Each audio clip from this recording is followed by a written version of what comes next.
संपूर्ण ज्ञानेश्वरी लिहून झाल्यानंतर निवृत्तीनाथांनी ज्ञानोबारायांनी म्हणा, दादा हा ज्ञाना झालं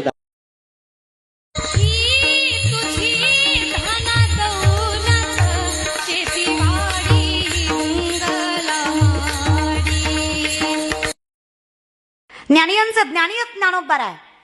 विश्वात सगळ्यात मोठे सायंटिस्ट सुद्धा ज्ञानोबारायच आहेत बरं का. त्यांच्यासारखे शास्त्रज्ञ सापडणार नाहीत तुम्हाला. अहो या बलचा महाराज दसकटाला कसपट समजायचंच नाही. दसकटाला कसपट समजायचंच नाही. दसकट का कळत माहितीये का? पायात घुसल्यावर बम पाय फुगत. कोण्या नेत्याचा कार्यकर्ता झाल्यापेक्षा विठोबाचा करता व्हा. काय वाटतं? हा, या सप्ताहाचा कार्यकर्ता होय आमचा देव. तुम आज एकत्र कुटुंब पद्धती गरजेची आहे. आता घरं मोठी झाली अनिलजी, पण मन छोटीच आहे. पूर्वी घरं छोटी होती पण मन मोठी होती.